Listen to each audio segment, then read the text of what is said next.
You will never look at stained glass the same way after you watch this segment. Dan Barnes' glass is a mixture of not only glass, but wood, metal, and light. His designs flow like music.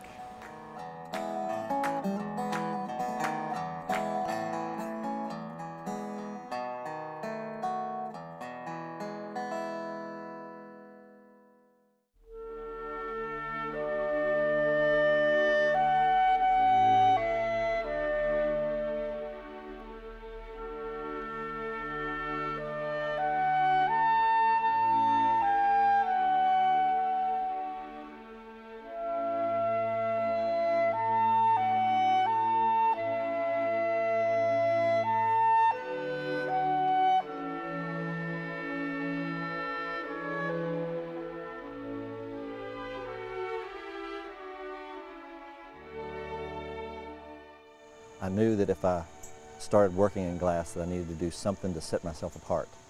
I wanted to stand out, and not in a boastful way, but you know, the art scene is a fickle world, you know, and I wanted to establish myself as unique and different.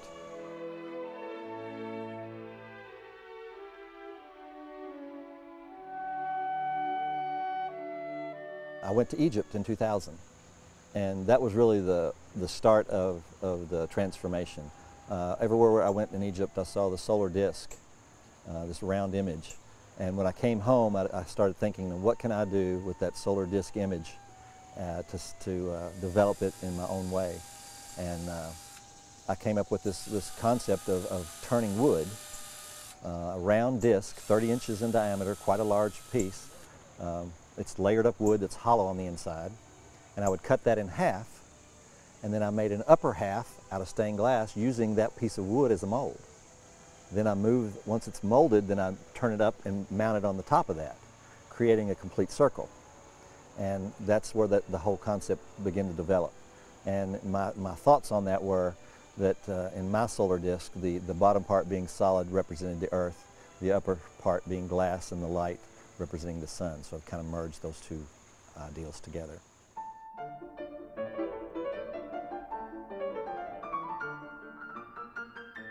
You know, it seems like my whole life has been this series of, I've always said like I've had an angel on my shoulder, because when I've needed something, it just seems to come, you know, and I don't know how or why that happens, but it just has. But I did one of my first big shows was in West Palm Beach, Florida. I went down there and went to what was called Sunfest. It was a big art show, supposedly. Like 250,000 people come through. Well, I got down there, and it was, after driving 2 days, sitting there for 3 days, I realized that it was more of a party fest than an art fest. And I began to worry, because I'd spent all this money and invested all this time in packing up all this, you know, this was really one of my first big shows out of state. And I had sold one $300 piece. Until late afternoon on a Saturday. The show was Thursday, Friday, Saturday, Sunday. I had a man walk in my booth from Stuart, Florida. I just kept looking, and you wouldn't have thought, you know, cut off shorts, pair of tennis shoes, and had on a cowboy hat. And I thought, you know, this guy just, you know, just kept hanging around. And he wouldn't say anything, and just listening to me talk to the other patrons that were walking through. And he finally kind of got in front of my booth and crossed his arms and spread his legs out, and he said, "I'd like to make a purchase." And I said, "Well, you know, what piece are you interested in?" He said, "I want to buy the whole booth." True story. He bought the whole booth. It was quite a large sum of money for me. It allowed me to go purchase, within a few months, the lathe that I needed to really do the work professionally. You know, a lot of the work I do, these sculpture pieces, has well over 1,000 pieces in them, so it's quite an involved process, and several months usually for me to create one. They're truly a labor of love.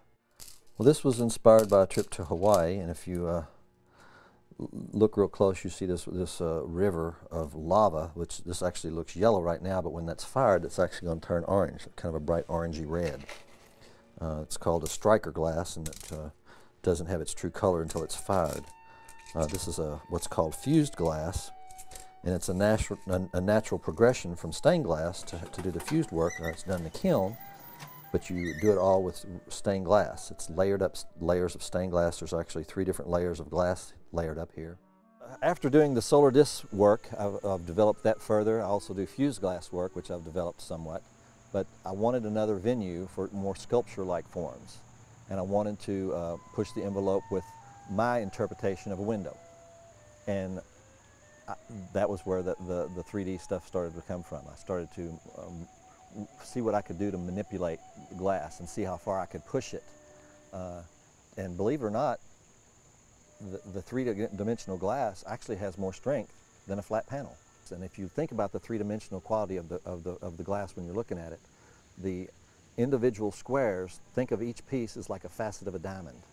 As they come around the piece, they create the 3-dimensional look. It becomes that fluid form that you see as a finished product.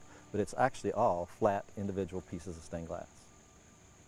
Every one I do, I've never done one exactly the same. Every one of them I do has a different glass pattern.